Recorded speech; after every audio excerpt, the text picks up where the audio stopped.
This is a movie that relies very heavily on technology to make the underwater Atlantean world come to life.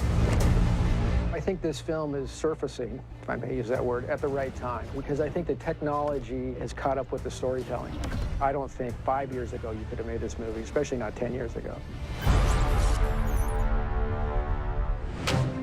So much of our filmmaking process relies on the latest technologies in virtual production. Deserters in the trench had not yet fallen. Lost Nation had not yet vanished. Virtual production is the marrying of visual effects elements while you're on set filming the movie. Basically, when the camera is pointed at the blue screen on a particular monitor, we can actually see a version of the background that will ultimately exist when people see the film. It's interesting. They show you this previs, the pre-visualization of what the scene is, which looks like a video game. We had to understand how the characters were going to sit on those steeds. We take those previs assets and convert them into a mode where we can use them here on set. We had to design what we call bucks, which were essentially the proxies the characters would sit on that were then puppeteered while we were shooting. We have arranged around the stage a bunch of motion capture cameras. They can figure out what exactly that buck is doing. Then we're able to replace that buck with a CG version of our shark and have it marry up to what the camera is doing, all in real time. So I'd say, come here, this is what it's going to look like. And they'd punch that in, and they would lay over this world so we would have some imagination about what we were going to see. Surface dwellers, to arms! It takes this burden off of the director of having to think, am I framed up correctly? Am I framing for the environment? I mean, is the creature fitting in there? Kill them all!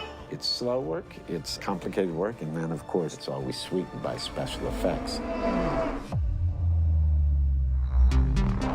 We built lots of sets for this movie with virtual reality technology. VR is making a big impact in this film. We can look around sets in a virtual space to be able to make design decisions.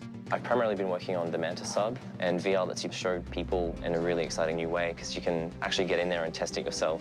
I have seen the virtual reality of my submarine. It's really cool. Oh, this is so cool. This is so cool. Oh, what's the, oh.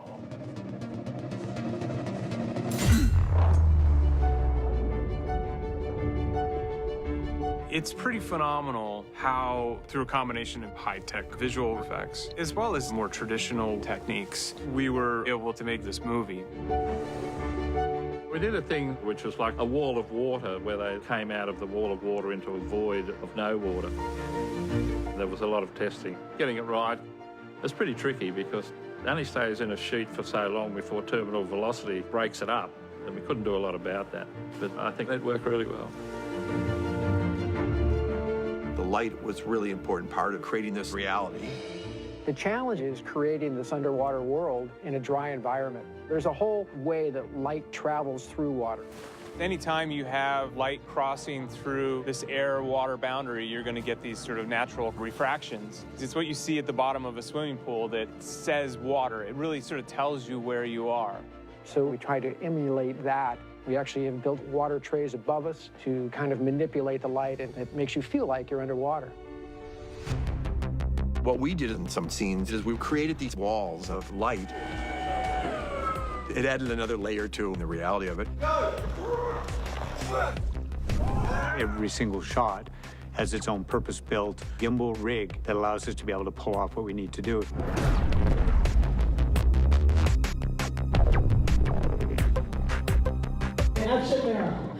Wait, you said we couldn't go over these walls. I did. You said they're a hydro cannon. When Arthur and Mira are zipping around, we came up with the idea that they would need some kind of windshield to help them be aerodynamic, but the windshield is made from technology that can harden water to give it that glass-like quality to it. But inside the ship, there's also water. There was a moment in the movie where the car gets hit by a tsunami and washes into the ocean and washes around and lands up back on a road. We had to make the car in the tsunami. It was an eccentric spinning car that's actually getting submerged at the same time. It spins 360. And it's quite obscure because James didn't want it like a pig on a spit. 2, 1, roll.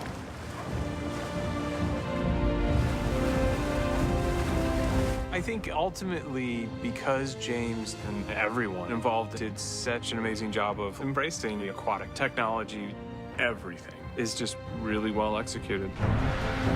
We spent months developing all these techniques. And the finished product is this magical undersea world that, nobody's really ever seen before. I didn't settle for second best. I knew this has to be amazing.